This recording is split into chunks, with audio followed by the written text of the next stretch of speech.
Recently, the president increased the number of refugees that America can accept to 10,000. I know some communities have been welcoming, some communities have not been so welcoming. What's your take on that, and even the judge? Well, I can't speak for Kevin, personally, but I do know that he is, like I said, we are all immigrants, and that is the position he takes on it, that we have all come here from somewhere else, and that we were fortunate enough to live here. For myself, I think that that is what America is about. We are about welcoming people and giving them the American dream. And that doesn't just go for some people, that goes for everybody.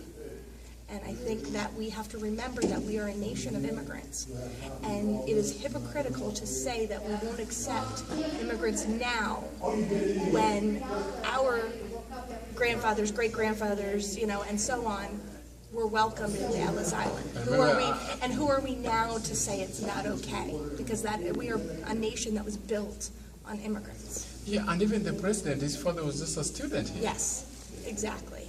I mean, it's ridiculous to say that we don't allow immigrants when we are a nation of immigrants. Yeah, and I was just reading somewhere, if you read all those skyscrapers in New York, they were actually designed and built by immigrants. And this is something people don't know. Again, we are all immigrants. I mean, there is not one single person, unless you are a Native American, that can say that their family is from the United States. Okay, I know you've been in touch with also local candidates who are running for local offices. And locally, as I told you, the number of people from Africa, and especially Kenya, is increasing. I can tell you Kenyans, we're already over 1,000 families. And most of these candidates have not reached out to them, and they're getting worried that does our vote really matter? Well, I think what it is that as most candidates do, you must try to reach a broad range of people. It's more difficult to say, okay, we're going to reach out to one group or the next. What we try to do as consultants is to make sure that registered voters are getting the message.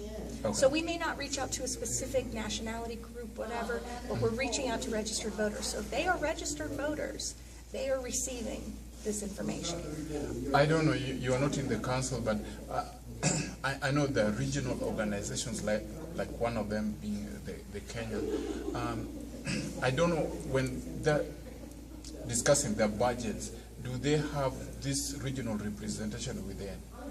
Well, in a case like the Lehigh County Commissioners, who are currently running, there are 4 seats open, they do handle budgets.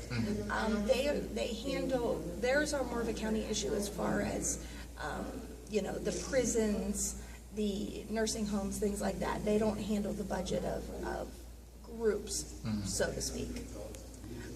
So in a case, like with the refugees and helping them, that's more on a state level. There are things that are done on a county level, but a commissioner wouldn't handle something like that. So do you think we have really good candidates who are going to take care of our needs?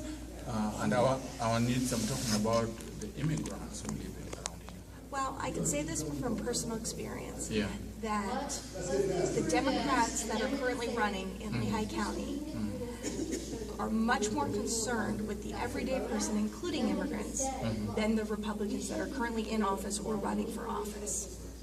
There is a compassion with our Democrats that you are not going to see with the current Republican candidates. Okay. Thank you so much. Can you tell them when is the voting day and the candidates that are voting? Please vote Tuesday, November 3rd. That is this Tuesday. For Judge Dougherty, for Supreme Court Judge, Dan Hartzell, Joanne Jackson, Hillary Smith, and Bob Martin for Lehigh County Commissioner, Candida Affa and Jeff Glazier for City Council of Allentown, Mary Ellen Coble for Controller of Allentown, and Audrey Matheson for School Board. You've just heard from Kelly. She handles the candidates. She knows them much better than we do. Come out on Tuesday the 3rd and vote. Make your voice be heard. Thank you so much. Thank you. It's a pleasure. Thank you. It was very nice to meet you. Yeah.